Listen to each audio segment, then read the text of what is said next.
ಈ ಸಂಬಂಧ ಸ್ಕ್ರ್ಯಾಪು ಮೈಸೂರು ಸ್ಕ್ರ್ಯಾಪಲ್ಲಿ ಮೊನ್ನೆ ಏನು ಅಧ್ಯಕ್ಷರು ಬಹಿರಂಗ ಚರ್ಚೆಗೆ ಬನ್ನಿ ಅಂತ ಸವಾಲಾಗಿದ್ದು ಆ ವಿಷಯಕ್ಕೆ ಸಂಪೂರ್ಣವಾಗಿ ದಾಖಲಾತಿ ಸಮೇತ ನಿಮಗೆ ಒಂದು ಮನವಿ ಮಾಡ್ತೇನೆ. ಆದರೆ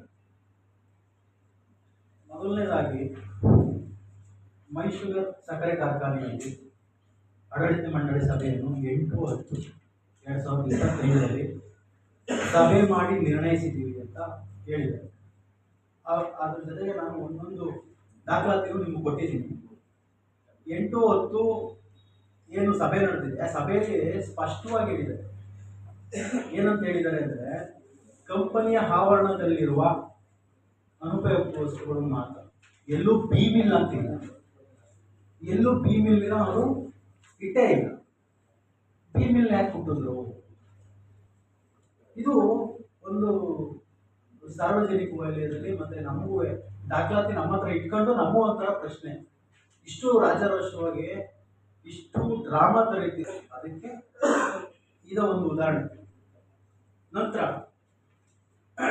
ಎರಡನೇದು, ನಾನು ಈ ಸ್ಕ್ರ್ಯಾಪ್ ಬಗ್ಗೆ ಮಾಹಿತಿ ಪೋಸ್ಟಲ್ ಆರ್ಡರ್ ಸಂಖ್ಯೆ 68F30/03/4451ರಲ್ಲಿ ದಿನಾಂಕ 20/10/22ರಿಂದ ಪ್ರಸ್ತುತ ಅಂತ ಅಲ್ಲೇ ಮೆನ್ಷನ್ ಮಾಡಿದ್ದೀನಿ.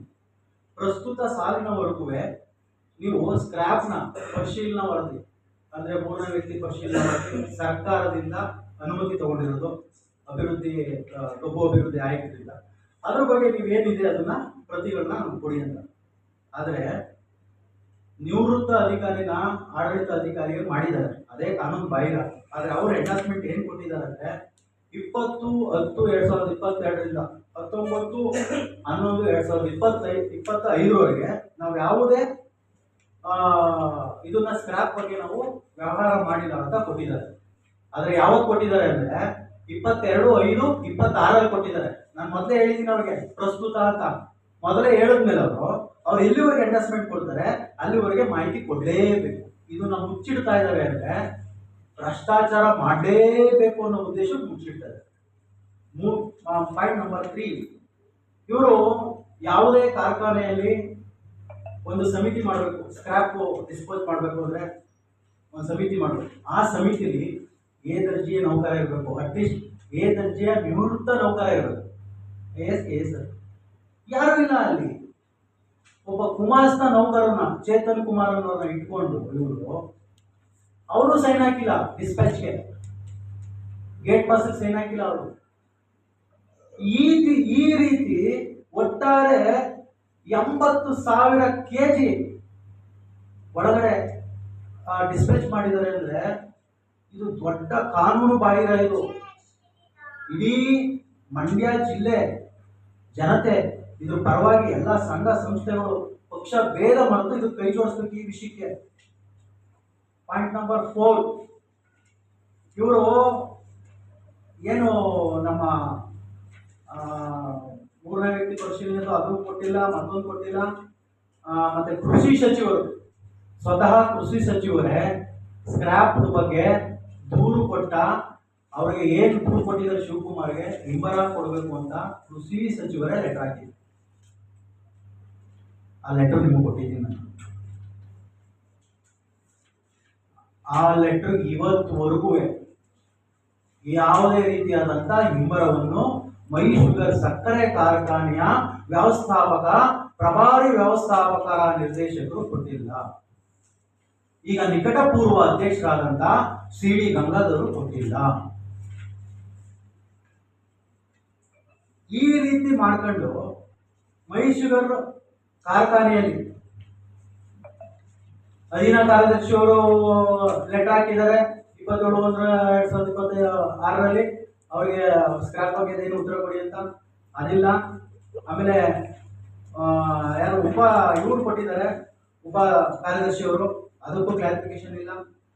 ಒಟ್ಟಾರೆ ಹೀಗೆ ಸುಷ್ಮಾ ಅನ್ನೋರು ಅವರು ಸಹ ಏನ್ ಹೇಳ್ತಾರೆ, 19/12/25 ಸ್ಕ್ರಾಪ್ಗಳನ್ನು ಮಾರಾಟ ಮಾಡಲು ನಮ್ಮ ವಿಭಾಗದಿಂದ ಯಾವುದೇ ಕ್ರಮ ಕೈಗೊಂಡಿರುವುದಿಲ್ಲ ಮತ್ತು ಯಾವುದೇ ಅನುಮತಿ ಪತ್ರಗಳನ್ನು ನಮ್ಮಲ್ಲಿ ಲಭ್ಯವಿಲ್ಲ ಅಂತ ಕೊಟ್ಟಿದ್ದಾರೆ. ಇವ್ರದ್ದು ಯಾವುದೇ ಅನುಮತಿ ಪತ್ರಗಳು ಯಾವುದೇ ಲಭ್ಯ ಇದೆ, ಸ್ಕ್ರಾಪ್ ಹೆಂಗ್ ಟೆಂಡರ್ ಕರೆದ್ರು ಇವರು ಟೆಂಡರ್ ಕರೆದಿರೋದೇ ಕಾನೂನು ಬಾಹಿರ.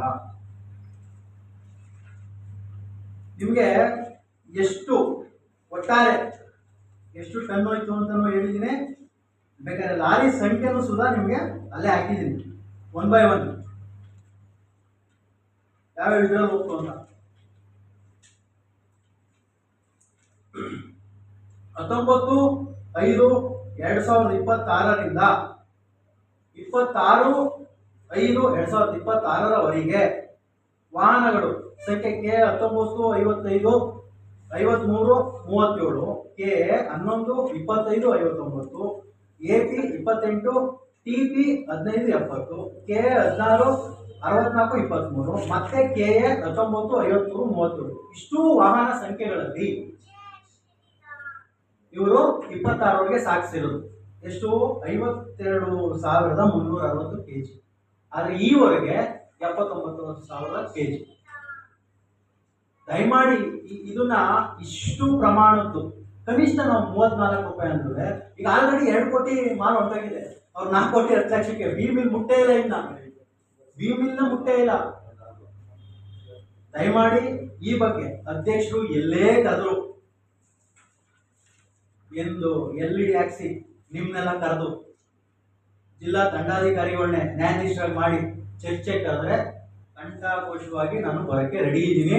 ನಮ್ಮ ಅವ್ರಿಗೇನು ಬರೀ ಬಿಜೆಪಿ ಮುಖಂಡರು ಬೇಕಾಗಿಲ್ಲ, ಬಿಜೆಪಿ ಕಾರ್ಯಕರ್ತರೆ ಅವ್ರಿಗೆ ತಿರುಗೇಟ್ ಕೊಡ್ತೀವಿ ಅನ್ನೋದನ್ನ ಈ ಮೂಲಕ ನಿಮ್ಮ ಮೂಲಕ ಹೇಳ್ತಾ ಇದ್ದೀನಿ. ಸರ್ಕಾರಕ್ಕೆ ಆಗ್ರಹ ಮಾಡ್ತಾ ಇದ್ದೀನಿ. ಈ ಕೂಡಲೇ ಈಗ ನೂತನ ಮುಖ್ಯಮಂತ್ರಿ ಆಗಿದ್ದಾರಲ್ಲ ಅವ್ರಿಗೆ ಅಭಿನಂದಿಸ್ತಾ ಅವ್ರಿಗೆ ಆಗ್ರಹ ಮಾಡ್ತಾ ಇದ್ದೀನಿ. ಈ ಕೂಡಲೇ ಸಕ್ಕರೆ ಕಾರ್ಖಾನೆಯ ವಿಶೇಷ ಒಂದು ತನಿಖಾ ದಳ, ಕೇಂದ್ರ ತನಿಖಾ ದಳದಿಂದ ತನಿಖೆ ಮಾಡಿಸಬೇಕೆಂದು ನಾನು ಈ ಮೂಲಕ ನಿಮ್ಮ ಮೂಲಕ ಮನವಿ ಮಾಡ್ತಾ ಇದ್ದೀನಿ. ಜೈ ಹಿಂದ್.